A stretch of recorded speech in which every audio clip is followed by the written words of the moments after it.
Hey guys, welcome back. My name is Marvin.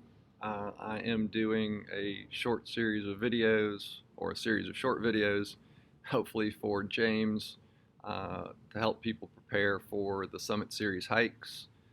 We are following Andrew Skirka's Ultimate Hiker's Guide book.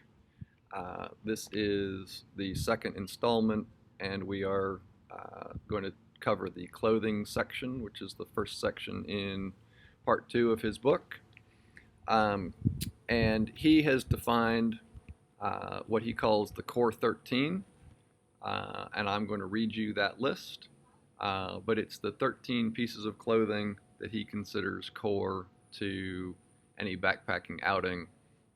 Not all of them are required on every trip, but if you have these 13, you should be prepared for most three-season, that's not including winter, backpacking trips. So, core 13: short sleeve shirt, long sleeve shirt, bug shirt, shorts, trekking pants, underwear, fleece top, shell bottom, insulated jacket, insulated pants, sleeping top, sleeping bottom. That's the 13. Okay? They're laid out in his book, and we're going to talk about each one kind of individually as we go through. This is going to be a little bit of a long video. So, the first thing to keep in mind is most lightweight, distance hikers only carry one outfit. They only carry one piece of clothing in each category, including what they're going to wear every day.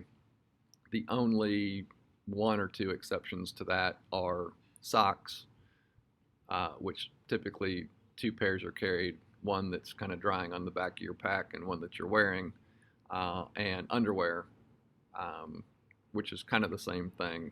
And then for uh, the ladies, kind of same answer for the sports bra. Okay, everything else there's only one. So, uh, as they say in my kind of primary sport of triathlon, embrace the suck. When you're backpacking, the corollary is embrace the stink. You're not going to smell good after the first day, neither are any of your hiking companions. And after about the second day, nobody's going to care. So just get used to it. Leave the deodorant at home. You're going to smell bad. There's no way around it. And smelling good will probably attract the bears. So there you go. The next thing is, since you only have one of everything, the the approach is layering. You're going to be putting on layers when it's getting colder. You're going to be taking off layers when it's getting warmer. The goal is not to sweat, because sweat means wet, and wet means cold, and cold can mean bad things. So, uh, layer up, layer down as you go. So the first two items on the list were shirts, long sleeve shirt, short sleeve shirt. Um, Kind of the way to think through this in my mind is, what's the average temperature that you're going to be dealing with during the day while you're hiking, plus um, what sun level or level of sun protection do you want out of your shirt? Slathering on sunscreen when you're on the trail, um, it's not a great idea. Um, uh, at least that's my opinion. If you need your arms protected, you probably want a long sleeve shirt. Um, but if you're hiking the Appalachian Trail under a green canopy, uh, and there's 95% humidity, um, a short sleeve shirt is going to be a heck of a lot more comfortable. Um, in terms of material, you really have two choices. You can wear a natural material, not cotton. Talk about cotton in a second, or a synthetic material. The reason cotton's bad is it absorbs a lot of moisture, it dries out slowly, and uh, it can very easily lead to you becoming chilled, becoming hypothermic if the temperature changes quickly and you're wet. So, uh, cotton is widely considered to be a complete no-no. Don't have it anywhere in your arsenal, from your socks to your hat, if you're going into the backcountry. The advantages of natural fibers like primarily merino wool are they do a better job of managing stink, and they can be a little bit warmer, especially um, uh, when wet, um, than some of the synthetics. The synthetics are typically made out of some form of polyester. There's all sorts of different varieties and, you know, trademarked and patented. Uh, you can pick your poison uh, if if you like that. The advantages are they dry out a little bit quicker, they absorb less moisture, um, and and they're a little bit cheaper typically than the more natural fibers like merino wool. And then there's weights. It's everything from super lightweight to kind of heavyweight. The merino wools come in 100, 150, 250. And the 250 is like heavy winter under, thermal underwear kind of weight. So it's good and warm. Um, and then with respect to the shirts, the other thing is, are they a button-up style, or are they more of a quarter or half zip style that's a little bit more form-fitting? So there's no, you know, there's no better or worse really. It's kind of personal preference. Um, so this idea of a bug shirt, if you're going into an area that is really, heavily infested with bugs, having a separate shirt that is woven, that's the key, as opposed to knit, and doesn't sit next to your skin, and that maybe is treated with permethrin permanent bug repellent, is worthwhile. Probably not tremendously relevant for our particular hike, and so probably something that we could choose to leave behind. You can also choose to treat whatever your hiking clothing is with kind of a wash in or spray on. That's what I'm planning to do. I haven't tried it before, so we'll see how it works. But this permethrin product is widely reported to be just short of magic in terms of keeping the bugs at bay. They still buzz around you, but all right. Now, hiking bottoms. So Andrew is a running short guy, and he's got a couple of different reasons for that. One, he finds pants too warm. Two, the elastic waistband of a pair of shorts kind of expands and contracts with you on longer distance hikes as you lose weight, or whether it's fat or water, and obviously they're pretty darn comfortable. The primary disadvantage is they don't provide any sun protection for your legs, nor if you're going off trail do they provide any protection from plants or rocks or whatever else you might be banging through. I'm personally going to try convertible hiking pants. So these are pants where the leg zips off, and so you can have a kind of a board short style option or a full pant option. The other advantage to running shorts is they typically come with a built-in liner, and so you can leave your underwear at home. The only reason I'm not doing running shorts is that I think on our particular hike, sun's going to be a pretty big deal, and I don't really particularly want to hike with sunburned legs. So that kind of covers pants. Underwear, personal choice, just make sure it's not cotton. And after that, bring a couple of pairs. You're going to wash one out when you get to a water source during the day, hang it on your pack to dry. You're going to wear the other one, and you're just going to alternate back and forth. Kind of same with the socks. All right, so that's sort of what you're going to default, you know, hike in: your shirt, your pants. We're going to talk about shoes in the next video. Um, and so everything else is something that you're going to layer over that. Okay. So the first layer is a fleece top. So this is typically hooded, typically, a quarter zip front. They come in a different variety of different weights.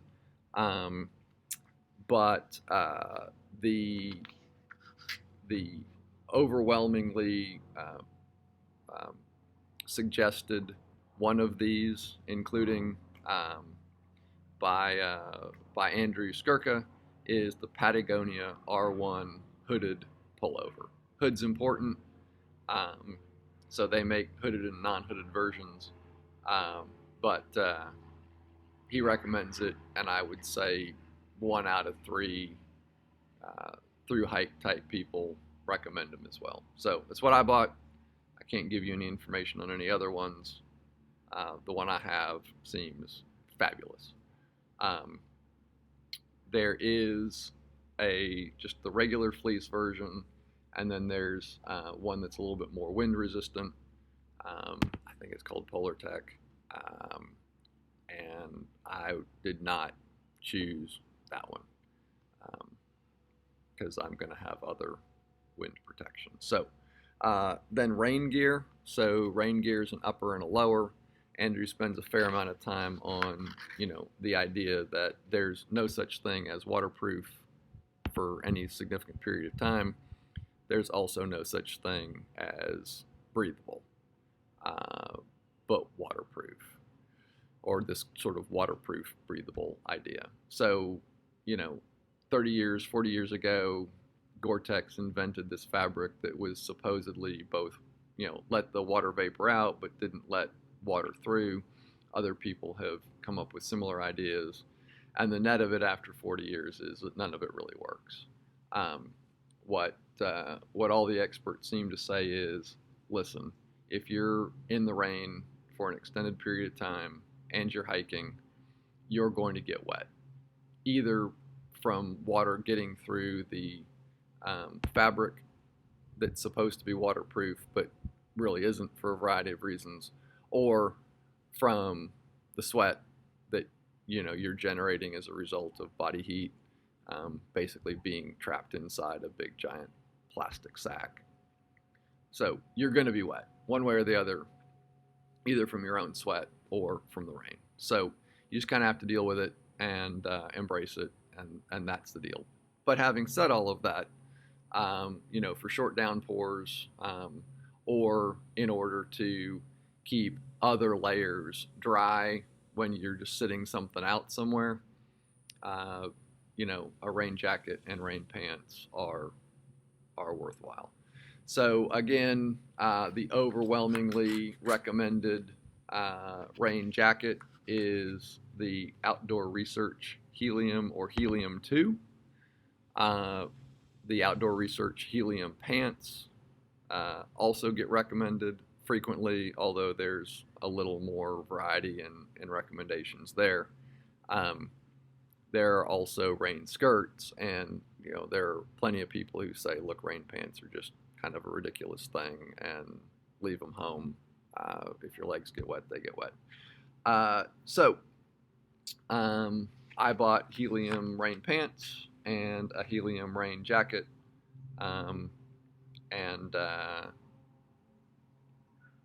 that's what I'm going to try on this trip. Then finally is insulated outerwear. So that's an insulated jacket or insulated pants. In terms of insulation, and we'll cover this in a little bit more detail when we talk about sleeping bags, but you've got 2 options.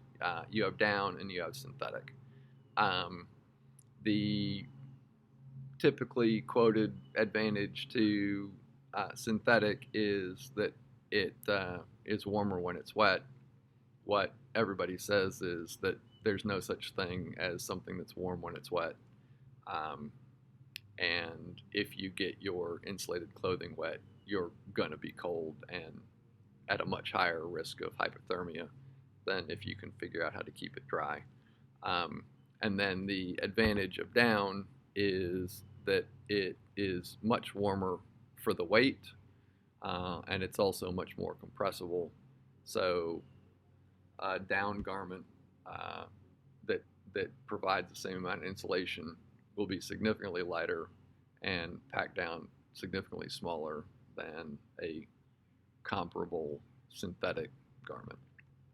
Um, in terms of the jacket, again, you know, 50% of the through hikers that I watched carried the Mountain Hardwear Ghost Whisperer. Um, and that also turns out to be what Mr. Skirka recommends in his book.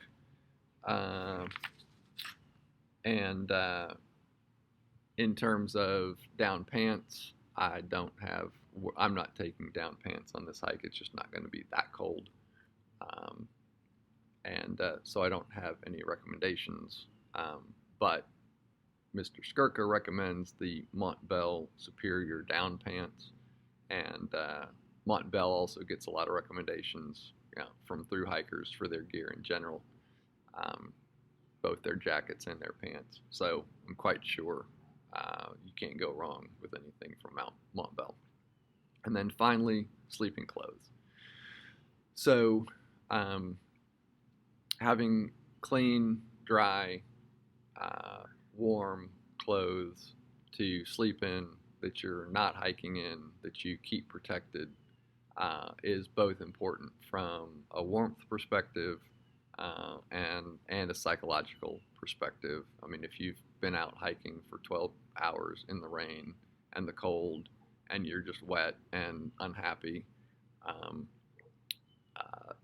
crawling into your sleeping bag in your wet clothes, A, is going to get your sleeping bag wet, and B, is just not going to be a comfortable way to sleep. So being able to get in your shelter, take off all your wet stuff, dry off a bit, put on your dry sleeping clothes, and get into your dry sleeping bag inside of your hopefully dry tent or shelter, just sounds like a much better way to go. Sleeping clothes are what you would think of as sleeping clothes. Again, you can get synthetic, you can get merino wool, you can spend a little or a lot, and what weight you bring should be driven by what you're kind of expecting in terms of nighttime temperatures, and we'll talk about that in a little bit more detail when we get to the sleeping bag video. Other things that are not on the Core 13, but that you should consider outside of your footwear on his list are headwear, head insulation, gloves, which he breaks into liner gloves and mitts, sunglasses, prescription eyewear, and then for the women, bras. Don't have any experience with those, so I'll leave that to the experts. So headwear, what he's referring to is something to protect your head from the sun, and potentially your eyes from the sun. So a visored ball cap or something like that. There are really two categories of that. There's wide-brimmed hats, so kind of cowboy-style hats or gardening hat styles, sombrero style hats, and ball caps. My personal pick is the Outdoor Research Sunrunner. So it's a baseball style hat with a kind of skirt that goes around the back, covers my neck, and can be brought across the front. So, it almost looks like a balaclava as opposed to a hat. The advantage to the baseball style hats is they're a little less susceptible to being blown off by the wind, and kind of the two-piece setup of this Sunrunner. If I just want the hat, I can take the kind of sun skirt off of it, and wear the hat by itself. Um, I do also have an outdoor research kind of sombrero style hat um, that I wear for other things, but for this particular trip, I'm going to give this Sunrunner setup a try. Head insulation is, we're talking about a beanie, again, wool, synthetic. There's a bazillion options out there. Some of them have some wind protection, some of them don't. But if you think about the fact that you lose the majority of your heat, especially if you're bald like I am, through your head, the more insulation you can get on your head, the warmer the rest of your body is going to be, and it's a pretty small surface area to cover, and so you can do it pretty lightly and pretty inexpensively.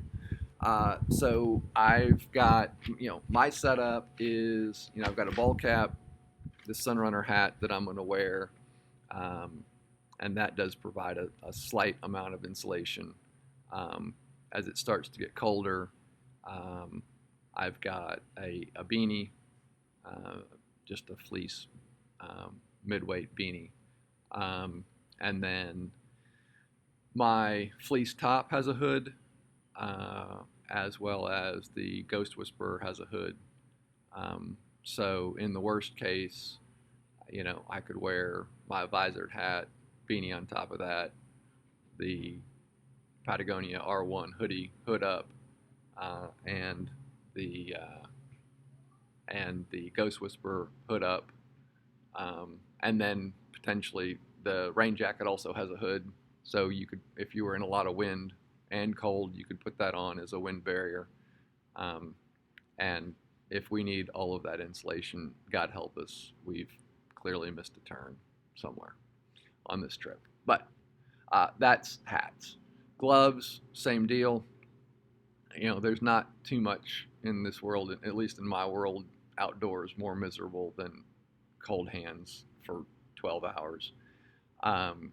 So liner gloves are exactly what they sound like. They're sort of light to mid-weight gloves that still maintain some amount of dexterity.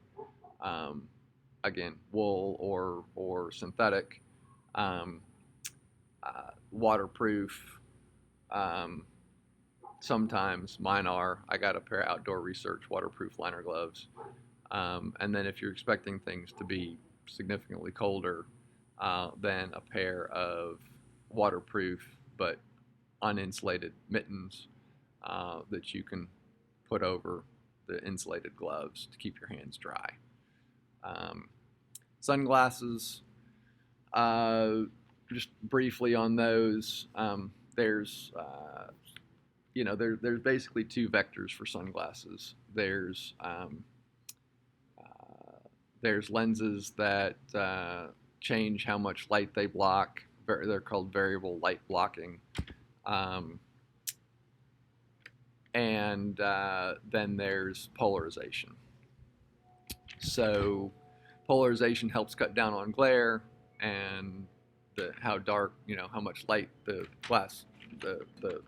sunglasses block just determines how bright or dim things seem. I'm not a huge sunglass guy, even though I wear contacts.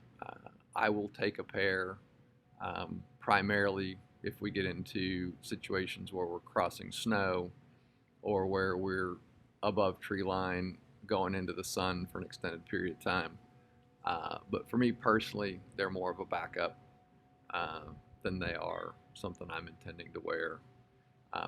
I will tell you that in my experience, any kind of polarization makes it much more difficult to read any of your electronics, particularly those with LCD screens. So my triathlon watch, for example, when I wear sunglasses during training or events that are polarized, I literally can hardly read it.